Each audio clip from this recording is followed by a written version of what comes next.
ಬಿಜೆಪಿಯವರು ಅವ್ರ ಉಪಯೋಗ ತೊಗೊಂಡು ತಿಪ್ಪೆಗೆ ಬಿಸಾಕಿದ್ರು.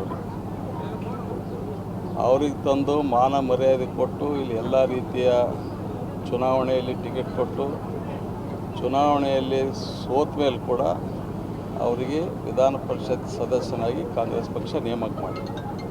ಅವರು ಹೋಗೋದ್ರಿಂದ ಕಾಂಗ್ರೆಸ್ ಪಕ್ಷಕ್ಕೆ ಏನಾಗಲ್ಲ, ಅವ್ರೇನು ವರ್ಚಸ್ಸಿತ್ತು, ಅವ್ರೇನು ಘನತೆ ಇತ್ತು, ಅದೆಲ್ಲ ಕೂಡ ಧಕ್ಕೆ ಬರ್ತಕ್ಕಂಥ ಕೆಲಸ ಆಗಿದೆ. ನಮ್ಮ ಪಕ್ಷಕ್ಕೆ ಅವ್ರಲ್ಲಿ ಹೋಗೋದ್ರಿಂದ ಹಾನಿ ಏನಿಲ್ಲ. ಅವರು ಬಂದಿದ್ದರು, ಅವರಿಗೆ ನಾವು ಎಲ್ಲ ರೀತಿಯ ಅಧಿಕಾರವನ್ನು ಕೊಡ್ತಕ್ಕಂಥ ಕೆಲಸ ಮಾಡಿದ್ದೀವಿ.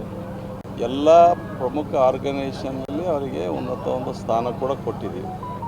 ಇವತ್ತು ಅವ್ರ ಪಕ್ಷ ಬಿಟ್ಟು ಹೋಗೋದ್ರಿಂದ ಅವರು ವರ್ಚಸ್ಸಿಗೆ, ಅವ್ರ ಗೌರವಕ್ಕೆ ಧಕ್ಕೆ ಬರ್ತಕ್ಕಂಥ ಕೆಲಸ ಆಗಿದೆ. ಅವ್ರ ಇಮೇಜಿಗೆ ಧಕ್ಕೆ ಬಂದ, ನಮ್ಮ ಪಕ್ಷಕ್ಕೇನಾಗಿದೆ. ಮೊದಲಿನಿಂದ ಕೂಡ BJPಯವರು DK ಶಿವಕುಮಾರ್ ಆಗಲಿ ಬೇರೆಯವರಿಗಾಗಲಿ ಬೆದರಿಕೆ ಆಗ್ತಕ್ಕಂಥದ್ದು, ED ಮುಖಾಂತರ ಅಂಜಿಸ್ತಕ್ಕಂಥದ್ದು. ಯಾಕಂದರೆ ಇಲ್ಲಿವರೆಗೆ ನೀವು ನೋಡ್ಕೊಂಡು ಬರ್ರಿ, ಎಲ್ಲ ವಿರೋಧ ಪಕ್ಷದವ್ರ ಮೇಲೆ ಅವ್ರು ಅಟ್ಯಾಕ್ ಮಾಡಿರ್ತಕ್ಕಂಥ.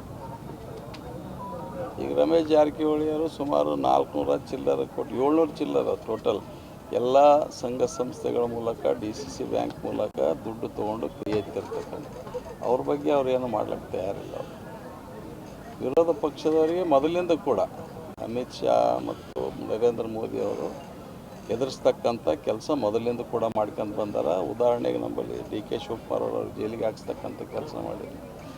ಹಾಗಾಗಿ ಏನೇ ಇದು ಮಾಡಿದರೂ ಕೂಡ ಯಾರೂ ಕೂಡ ಅನಿಸ್ತಕ್ಕಂಥ ಪ್ರಶ್ನೆ ಇಲ್ಲ. ರಾಜಕೀಯವಾಗಿ ಎದುರಿಸ್ತಕ್ಕಂಥ ಶಕ್ತಿ ನಮ್ಮ ಪಕ್ಷದವರಿಗಿದೆ, ಆ ಮುಖಂಡರಿಗಿದೆ. ಅವ್ರು ಹೇಳ್ಯಾರ, ಮಾತಾಡೋದು ಬೇರೆ. ಅವ್ರು ಹೇಳ್ಯಾರ, ನಿನ್ನೆ ಸ್ಪಷ್ಟವಾಗಿ ಹೇಳ್ಯಾರ, ನಮ್ಮ BJP ಸ್ನೇಹಿತರನ್ನು ಮಾತಾಡ್ಯಾರ. ಅದನ್ನು ನಾನು